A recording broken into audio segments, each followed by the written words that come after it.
कई प्रकार के दोषों को दूर करने वाला एक कालहस्ती नाम का शिवलिंग है।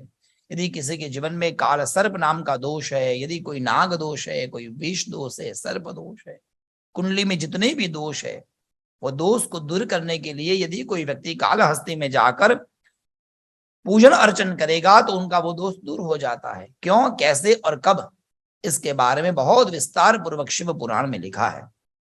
कहा गया है, समाज में प्रायः सज्जनों ये देखा गया है, जो व्यक्ति अच्छा करता है, जो कभी किसी का बुरा नहीं करता, बहुत सज्जन होता है, भगवान उनके उसके सामने नहीं देखते, बोलो जैसे कृष्ण। जो दुष्ट होता है, लोगों को बनाता है, वो लोग सुखी होते हैं।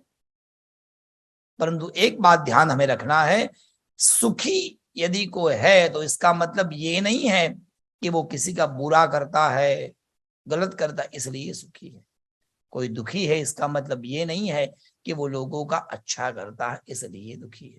सुख और दुख ये कर्म से मिलता है। आज मैंने सत्कर्म किया, उस सत्कर्म का फल मेरे अकाउंट में जाकर जमा हो जाएगा। समय आने पर प्रकृति परमात्मा उस फल को मुझे देंगे।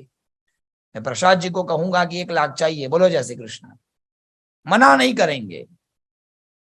पर यदि मैं शनिवार को सुबह मांगूंगा तो पंडित जी आप सोमवार को आइए, क्यों, बैंक बंद है।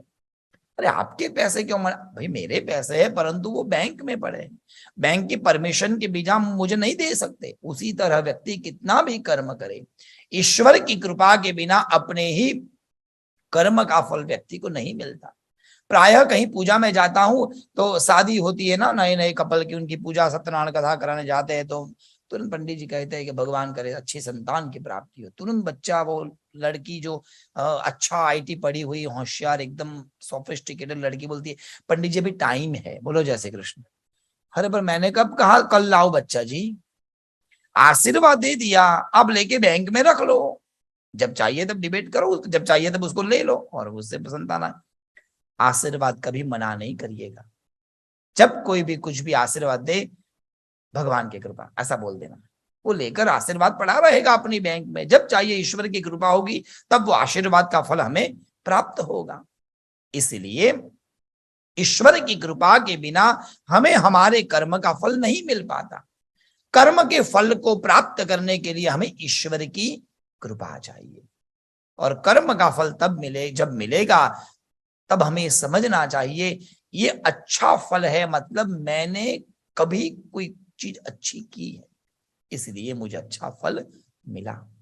सज्जनों, कोई व्यक्ति के शरीर में यदि कुछ ऐसा रोग आ जाता है, कभी कुछ हो जाता है, अथवा कोई बचपन से ऐसा है, तो मेहरबानी करके मेरा निवेदन है कभी उसकी मजाक मत करिएगा साहब।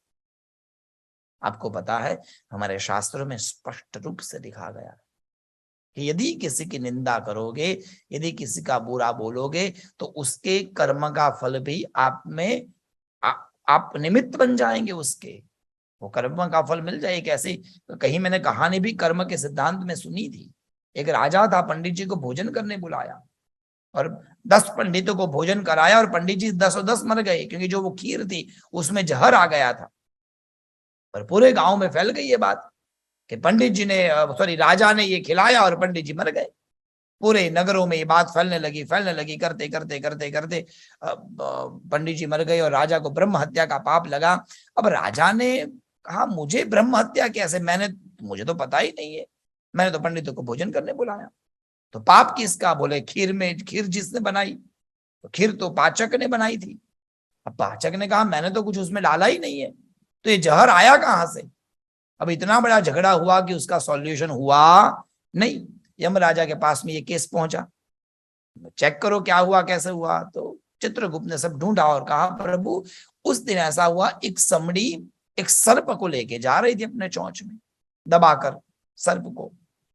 जब वो उड़ रही तो उड़ते उड़ते उड़ते वो सर्प के मुंह से जहर गिर गया और नीचे खीर पक रही थी उसमें जहर गिर गया और वो पाचक ने पंडितों को, राजा के माध्यम से पंडितों को खिलाई। तो अब पाप किसको जाए, राजा की कोई गलती नहीं है क्योंकि उसको तो पता ही नहीं था, पाचक ने जहर डाला नहीं है, समड़ी को क्या पता नीचे खीर थी, बोलो जैसे कृष्णा। और सर्प को भी पता नहीं कि मुझे वॉमिट कब करना चाहिए। तो अब ये पाप किसको दिया जाए? तो ये बात चली चली चली साहब, और भगवान ने कहा अब किसको दिया जाए?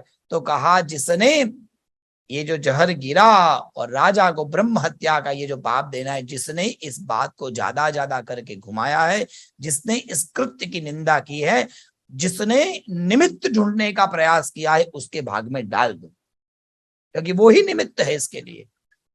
बात भी सही है साहब, हमें किसी को पता नहीं है, हमें पता नहीं है ऐसा क्यों हुआ। तो सज्जनों ध्यान दीजिए, हमको ये कहने का कोई अधिकार नहीं है कि अब भाई किसी के साथ में बुरा होता है, कभी कभी को नुकसान होता है, तो हम अधिकारी नहीं है उसको बोले हाँ ये तो यही दाव का था, होना ही था, उसने ये किया था। नहीं जी, इसके साथ ऐसा हुआ क्योंकि कहीं कोई कर्म का फल होगा।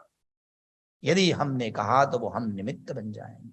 इसलिए वाणी में विवेक ये सदगुरु से प्राप्त होता है। कभी किसी की निंदा नहीं करनी चाहिए, और यदि कुछ होता है तो उसको ध्यान देना चाहिए। ये जो भी कर्म का फल है हमें पूर्व जन्म से मिलता है। तो पंडित जी आपकी बात तो सही लगती है, परंतु हम क्या जाने पूर्व जन्म में क्या थे, क्या पता। और भगवान ने ऐसा क्यों बनाया जी, इस जन्म का फल यहीं पर देना चाहिए, ये ठीक नहीं है भगवान का निर्माण। भगवान ने कहा भाई ऐसा नहीं है, मैंने कर्म के फल को बांटने के लिए नवग्रहों का निर्माण किया है। ये नवग्रह ना व्यक्ति को अपने अपने कर्म का फल देते हैं। इसलिए जब मां के गर्भ से बच्चा बाहर निकलता है, उसी समय की ग्रह गति देखी जाती है, कौन से ग्रह में बच्चा पैदा हुआ, उसी ग्रह के अनुसार इसको कर्म का फल मिलेगा। ग्रह जन्म के समय में अच्छे थे तो अच्छा फल, ग्रह बुरे थे तो बुरा फल। और सज्जन ये बात बहुत खास है, किसी को बोलना मत, पर सत्य बात यह है, बच्चा तब जन्म लेगा जब उसके कर्म के अनुसार ग्रह गति होगी। और किसी की बात क्यों बताऊं, मेरी ही बात बोलता हूँ। बोलो जय श्री कृष्ण। हमारे वहां जब हमारी पत्नी गर्भवती थी तो मैंने, वो डॉक्टर पूछते हैं ना आपको लड़का है कि लड़की, तो पूछा बता दो, तो उन्होंने बोल दिया इट्स बेबी बॉय।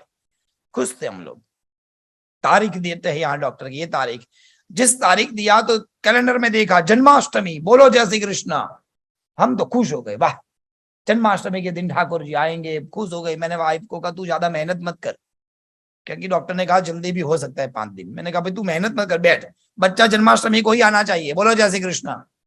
पर नहीं आया, वो चतुर्थी को आ गया।